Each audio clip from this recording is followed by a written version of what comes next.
Vietnam के दा नांग क्षेत्र में बाना हिल्स का ये तीसरा चरण है और इस समय हम लोग तीसरी केबल राइड पर जा रहे हैं और पीछे का सीन आप देखिए।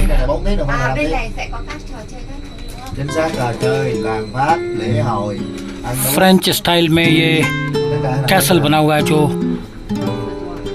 अपनी आर्किटेक्चरल ब्यूटी के कारण जाना जाता है। और ये चारों तरफ का व्यू देखिए आप, शानदार व्यू। मैं डॉक्टर विनय श्रीवास्तव इस समय वियतनाम के दाबांग क्षेत्र के बाना हिल्स में हूँ।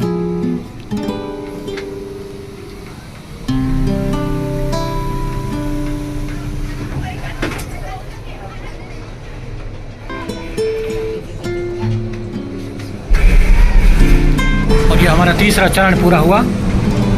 आइए चलते हैं आगे। यदि ये वीडियो आपको पसंद आ रहा है तो आप इसे मेरे हिस्टोरिकल वर्ल्ड टूरिज्म पर ज़रूर शेयर करें, सब्सक्राइब करें और लाइक करें। नमस्कार, मैं डॉक्टर विनय श्रीवास्तव इस वक्त वियतनाम के दाबांग क्षेत्र में हूँ। दाबांग से बाना हिल्स तक का लगभग 45 मिनट का सफ़र तय करने के बाद यहाँ पर बाना हिल्स नामक स्थान है और बाना हिल्स से ये एक फ्रेंच विलेज है और मून कैसल है। देखें आप, फ्रेंच विलेज का ये कैसल, फ्रेंच आर्किटेक्चर में निर्मित ये कैसल दरअसल एक फन वर्ल्ड है।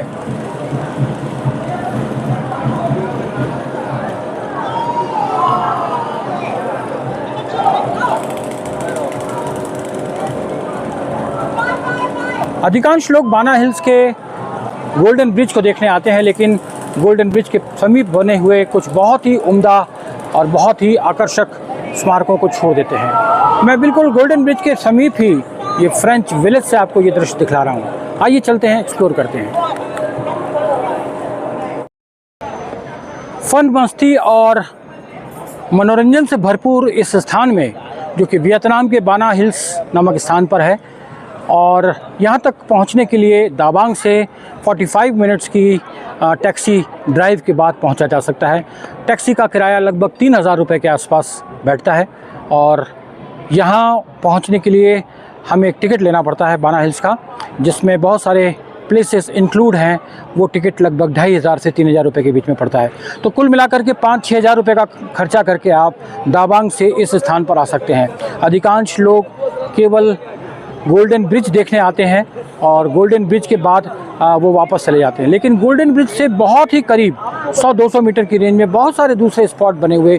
मेरे पीछे आप देखें, ये फ्रेंच आर्किटेक्चर में निर्मित मून पैलेस है, मून कैसल जिसे कह सकते हैं। अभी हम इसको देख करके आए हैं। बहुत ही गजब का आर्किटेक्चर है, फ्रेंच आर्किटेक्चर। और ये पीछे ये फ्रेंच विलेज है। आइए एक्सप्लोर करते हैं फ्रेंच विलेज। पुराने कैसल की तरह इस कैसल में भी वैसा ही आर्किटेक्चर है जैसा कि फ्रेंच फोर्ट्रेस में हुआ करता है। देखिए आप, इसकी पूरी इमारत फोर्ट्रेस के समान है और ये फोर्ट्रेस के अंदर पूरा एक शहर बसाया गया है जो कि फ्रेंच विलेज कहलाता है। आज इस विलेज के अंदर फ्रेंच आर्किटेक्चर की बनी हुई अनेक इमारतें हैं और उन इमारतों में फ्रेंच कल्चर को जीवित रखा गया है। ये फन वर्ल्ड के नाम से भी जाना जाता है।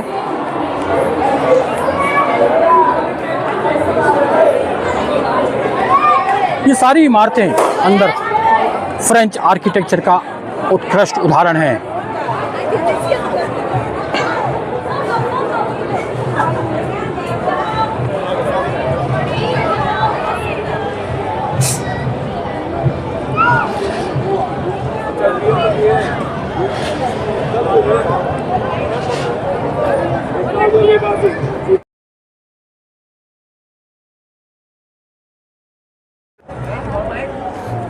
भव्य, आकर्षक और मजबूत पत्थरों से निर्मित ये कैसल दरअसल फ्रांसीसी वास्तुकला का श्रेष्ठ उदाहरण है।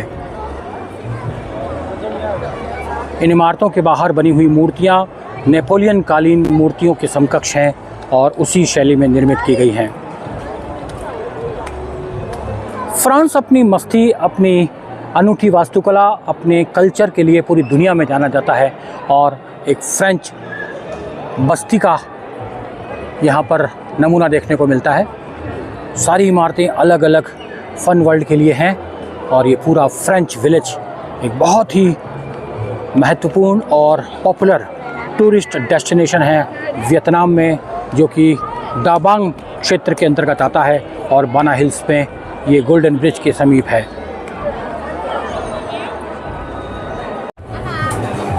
फ्रेंच बस्ती में तमाम तरह की दुकानें सजी हुई हैं और ये एक फ़न फेयर लगा हुआ है यहाँ पर, और लोग मस्ती में झूम रहे हैं, गा रहे हैं, रेस्टोरेंट में बैठे हुए समय को एंजॉय कर रहे हैं। पूरा यूरोपियन टच दिखाई पड़ रहा है यहाँ पर। फ्रांस में भी शाम होते ही लोग सड़कों पर बने हुए रेस्टोरेंट में स्नैक्स लेते हैं, खाते पीते हैं, एंजॉय करते हैं, डांस करते हैं, म्यूज़िक। तो ये सारा फन यहाँ वियतनाम में इस फ्रेंच विलेज में दिखाई पड़ रहा है।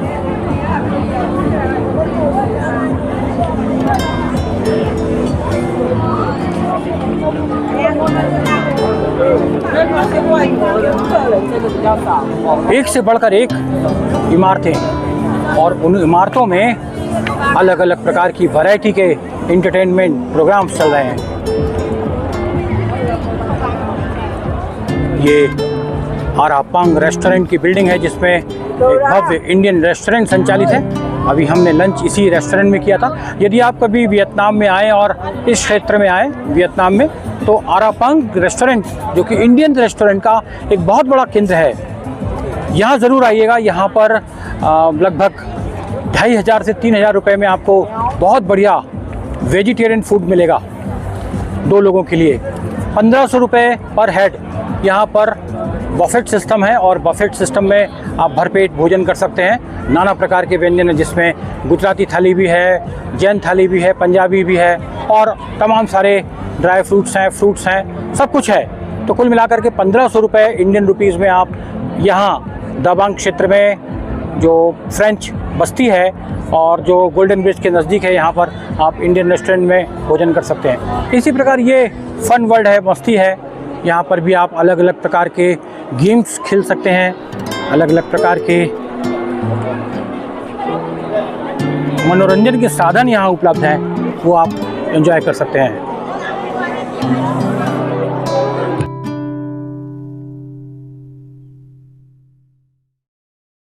नमस्कार, मैं डॉक्टर विनय श्रीवास्तव इस समय वियतनाम के डा बांग क्षेत्र में हूँ, और डा बांग से बाना हिल्स में ये फ्रेंच विलेज है। आइए एक बहुत ही 360 एंगल का व्यू आपको देता हूँ। ये क्षेत्र अपनी फ्रांसीसी वास्तुकला के लिए जाना जाता है। यहाँ पर फन है, मस्ती है, विविध प्रकार के मनोरंजन के साधन हैं, और वो कंप्लीट पैकेज है जो एक टूरिस्ट किसी स्थान से अपेक्षा रखता है। चारों तरफ बिल्डिंग्स बहुत ही खूबसूरत है, फ्रांसीसी आर्किटेक्चर के निर्मित है, और चारों तरफ का दृश्य बहुत ही मनोरंजक है और टूरिस्ट के अट्रैक्शन का है। मैं डॉक्टर विनय श्रीवास्तव, फ्रेंच विलेज, बाना हिल्स, डा बांग, गोल्डन ब्रिज, वियतनाम। फ्रांसीसी आर्किटेक्चर में निर्मित यह कॉनिकल शेप की बिल्डिंग दरअसल आज यहाँ पर एक शॉपिंग मॉल है। लोग फ्रांसीसी आर्किटेक्ट की इस बिल्डिंग में शॉपिंग मॉल में जाकर के शॉपिंग कर सकते हैं।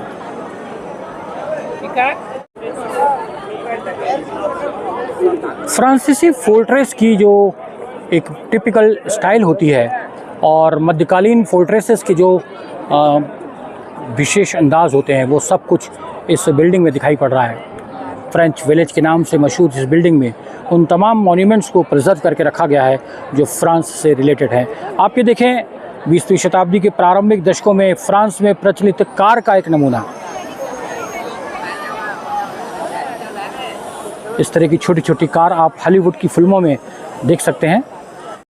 फ्रांस के घरों में अपने बाहर इस तरह के फ्लावर डेकोरेशंस का बहुत ज़बरदस्त तरीके से प्रचलन है, और आप देखें इस विलेज के इस हाउस में ऐसा ही फ्लावर डेकोरेशन।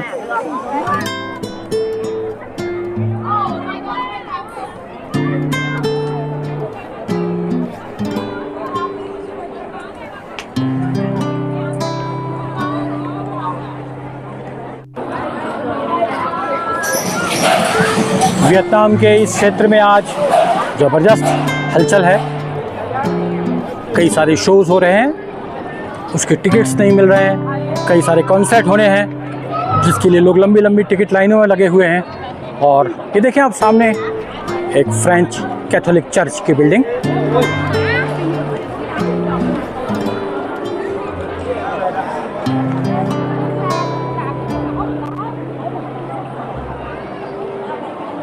पूरी तरह से मध्ययुगीन फ्रांस के एक ट्रेडिशनल विलेज को यहाँ पर दिखाया गया है और ये सब ओरिजिनल है। ये कोई डेमोन्स्ट्रेशन सेट नहीं लगाया गया है, ये परमानेंट बिल्डिंग है और उसी आर्किटेक्चर से निर्मित है। दरअसल ये फ्रेंच कॉलोनी है, फ्रेंच विलेज है। तो वियतनाम में फ्रांसीसी प्रभाव रहा है बहुत सालों तक, उसी की स्मृति में ये फ्रेंच विलेज यहाँ पर निर्मित किया गया है। देखें आप कैथोलिक चर्च की बिल्डिंग, और ये अभी लाइव है। ये चर्च अभी चालू है, केवल डेमोन्स्ट्रेशन नहीं है। इस चर्च में लोग आज भी पूजा अर्चना करने के लिए आते हैं। तो कुल मिलाकर के खुशगवार मौसम, खुशगवार समा, और ऊपर देखें आप बादल। हालांकि टेम्परेचर तो अभी 30 डिग्री के आसपास है, लेकिन बादलों की वजह से मौसम बड़ा सुहाना हो गया है। और इस विलेज के अलग अलग हिस्सों में गलियां हैं और गलियों के अंदर भी उप गलियां हैं। अद्भुत नज़ारा है यहाँ का। वियतनाम का ये फ्रेंच विलेज जो कि बारा हिल्स में है, दाबांग क्षेत्र में। चारों तरफ का नज़ारा बिल्कुल फ्रांसीसी कला, संस्कृति और स्थापत्य का अद्भुत उदाहरण प्रस्तुत करता है।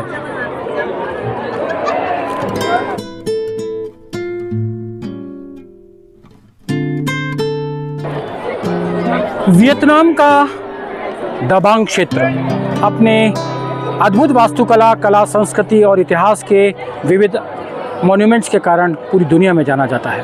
वियतनाम की बारा हिल्स में, जो कि दाबांग क्षेत्र में आती है, एक ऐसी बस्ती निरूपित की गई है जो फ्रांसीसी प्रभाव से पूरी तरह से प्रभावित है। आज भी इस बस्ती में फ्रेंच आर्किटेक्चर, कला, संस्कृति के उदाहरण देखने को मिल जाते हैं। दरअसल दाबांग की बारा हिल्स न केवल गोल्डन ब्रिज के कारण सारी दुनिया में प्रसिद्ध है, बल्कि इसके आसपास फ्रेंच विलेज और दूसरे प्रकार की जो बुद्धिस्ट मॉन्यूमेंट्स हैं, जो पगोडा है, उसके कारण भी जाना जाता है। बारा हिल्स वियतनाम में इस समय फ्रेंच विलेज में एक कल्चरल शो चल रहा है।